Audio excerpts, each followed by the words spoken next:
Hey,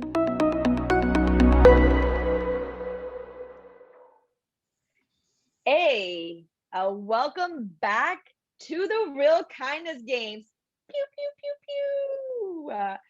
As you all know, the Real Kindness Games shed light on our personal biases and encourages kindness by modeling curiosity in conversations so that we can appreciate another human for their unique perspective. Their experiences are going to heal our communities together because as humans, we have far more in common than what divides us. What do you think, Tim? I think you just mixed up like the whole opening. I was like, is this a new 2021 like whoop whoop switching up the phraseology? I did. I sort of did. Gotta keep it a little fresh, Tim. Keep you on your toes. Well, I'm glad that we're back. It's been a little bit of a long time, unfortunately. I've been busy. Life happens, right? A lot of times we just kind of fade away into the year, and I can't believe it's already February. But right now, today, I'd love to talk to you about problem solving because in the time that we haven't seen each other, there are some things in my life that I've encountered that I feel like I need to go through. Okay, Tim? Pray tell. So, sometimes when you see family and when you see friends and they just get so offended, like they're just like, this thing that you said, I don't have a rational reason for why I'm offended, but man, I hate what you're saying. And then they do this at you and I hate it. I hate it. So you're What do I do, talking Tim? about people that you can't not see who are going to mess with you because you're genetically connected and you literally cannot get away. Game on. I think we need some problem solving. All right. Let's do this.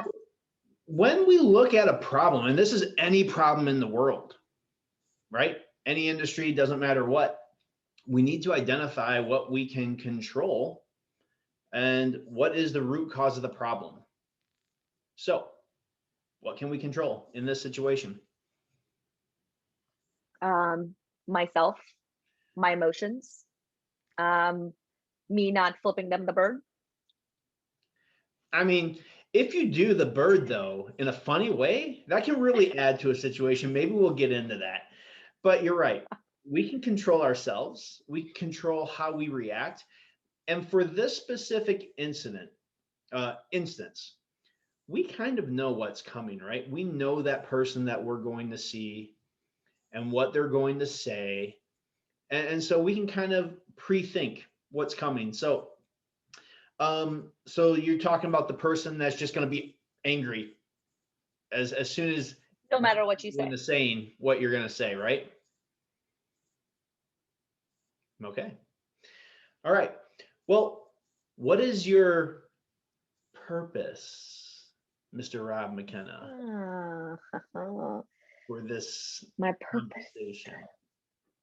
My purpose in the conversation should not be to change their mind because you and I know we can't change someone's mind just by giving them information. We have to play this game of, whatever we get out of this conversation has to come to a positive outcome for both of us. So my purpose should be to have a conversation based on awareness and curiosity. So my purpose is to understand why are they offended. Look at you, Tim, helping me problem solve. Together. So you said a key thing there. You said a good positive conversation for both of us, but we can actually choose to not have our needs met in the conversation in order to de-escalate. Right? Okay, so what kindness. Is your purpose actually? So if we're at dinner, mom's probably already given you a talk. Kekishan, take your crazy ideas and keep them in the car. Do not mess up dinner. Your brother's coming. It's going to be terrible. I don't have any brothers, Tim. Thanks. Whatever, it's hypothetical. So, all right. So let's assume that we want a civil outcome. Okay. So what can we do?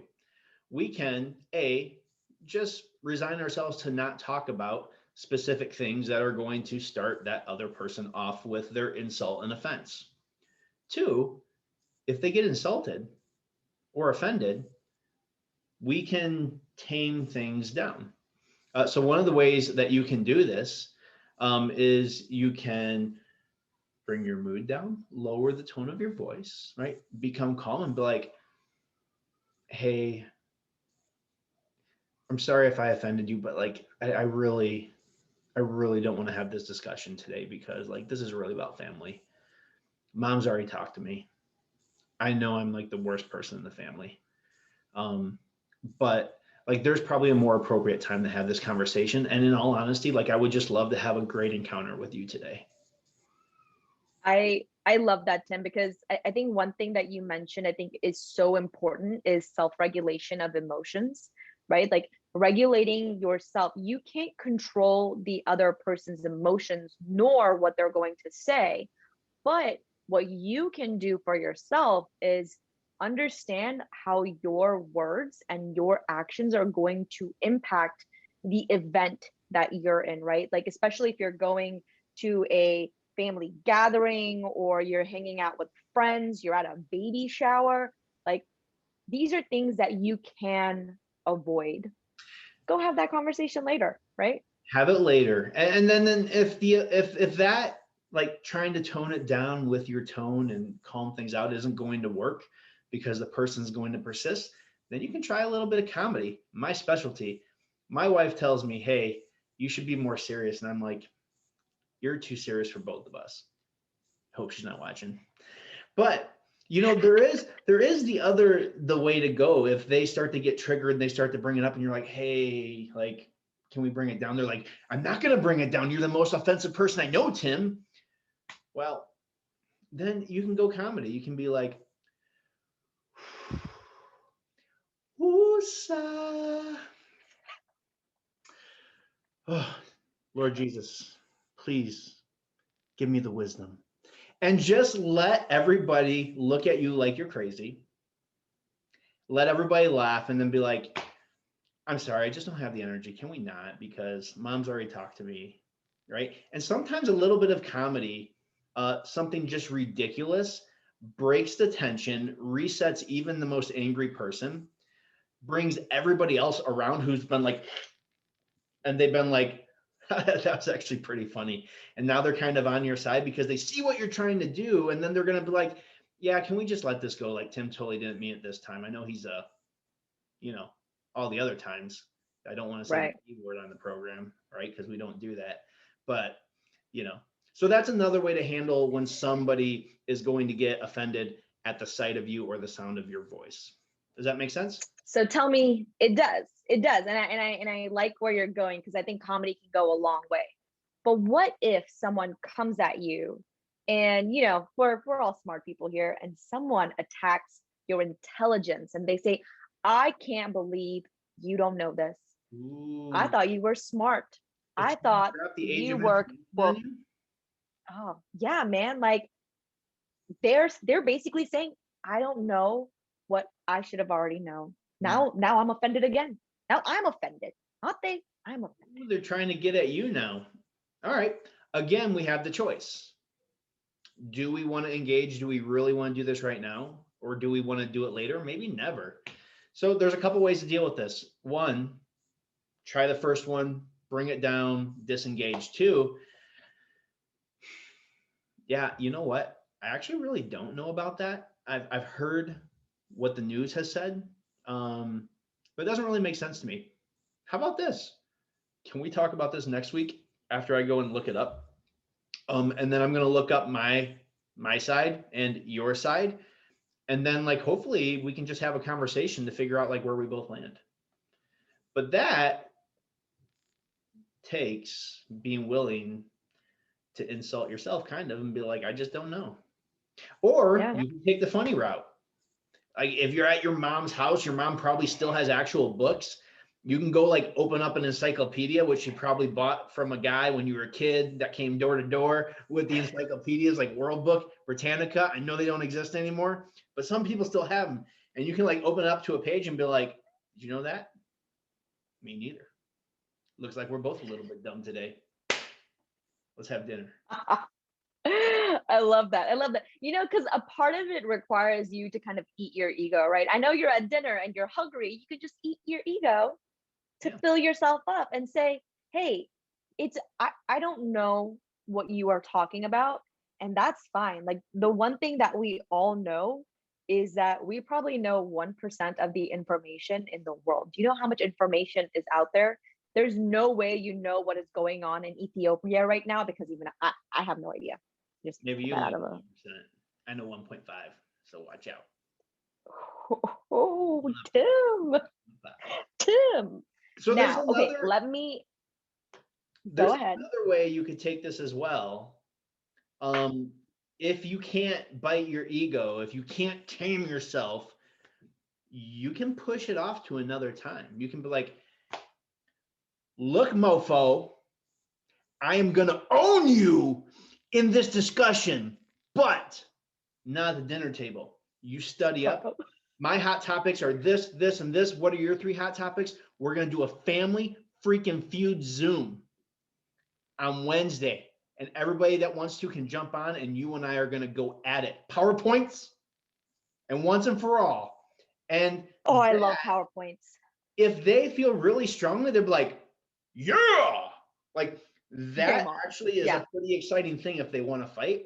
Like, let's create the arena and let's take it to an appropriate set aside time. And actually, let's go all out when we're not physically in the same spot. So we can't like go. And I will even say this. like, I want you to record that. If you are going to do a PowerPoint presentation with your family, please record it, because I want to see it. That just seems incredibly entertaining, and I bet you can get a lot of viewers, and I'll be one of them. So that's kind of the same premise of when I post on LinkedIn and then I get a hater.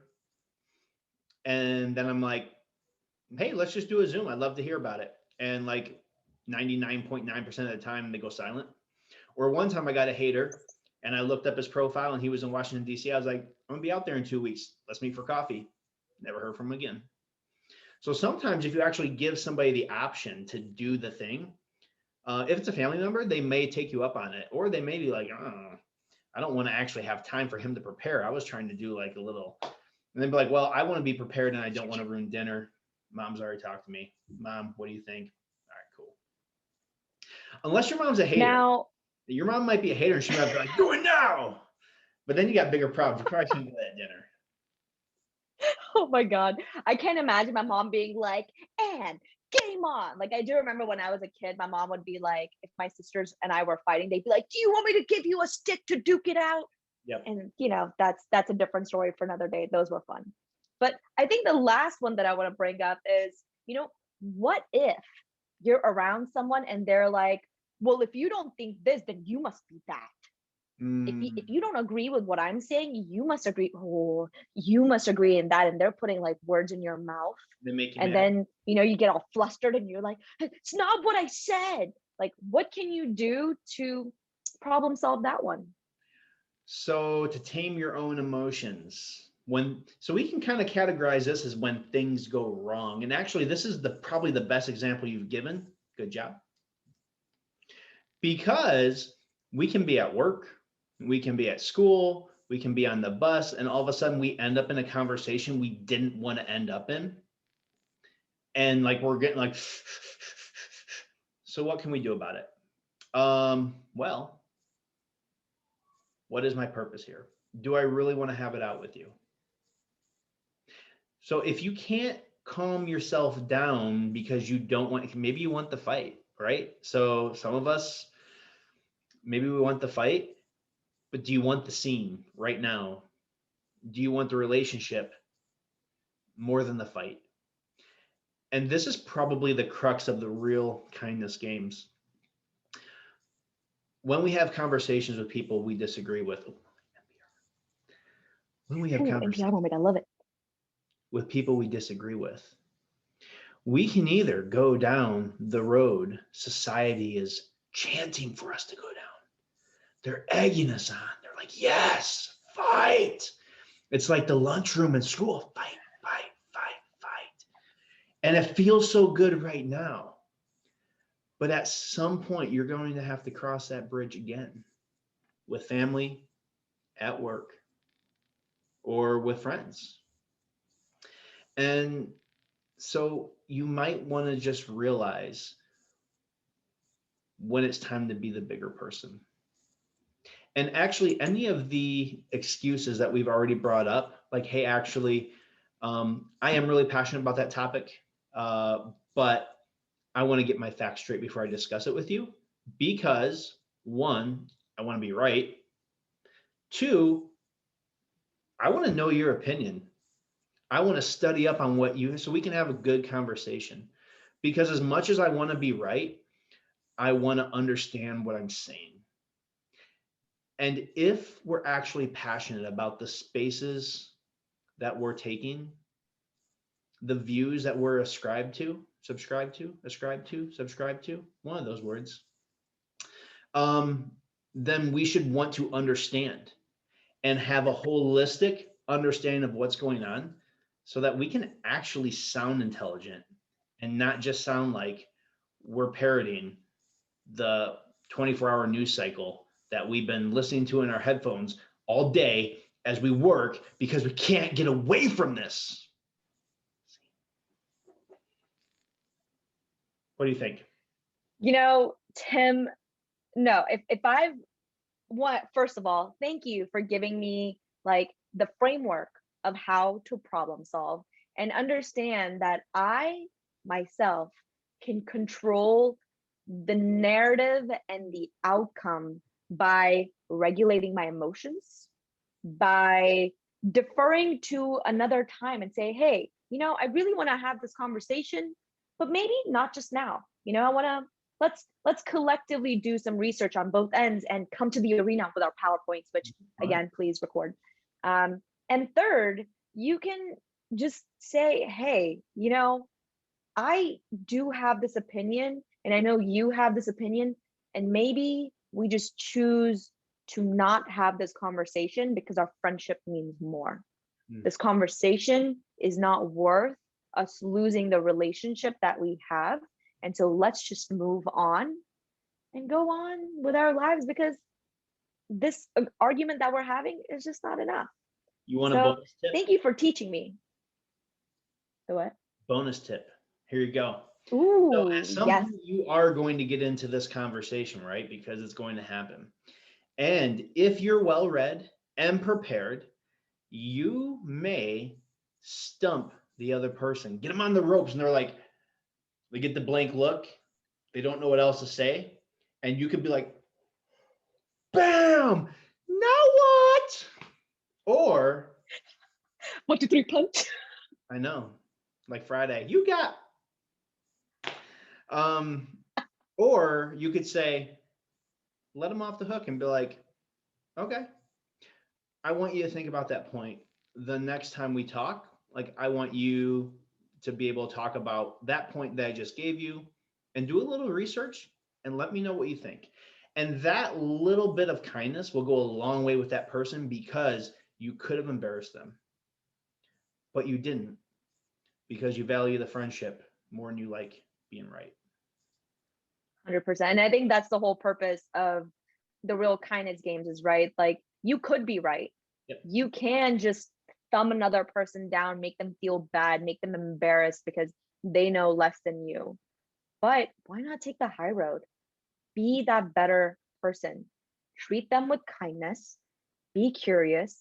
Bring awareness to yourselves and them, and give each other that grace to continue in your friendship without that friction. So there you have it, Tim. Thank you for giving me those awesome tips, plus the bonus tip. Bonus tip. And that's our problem solving 101. I guess we'll see you next time.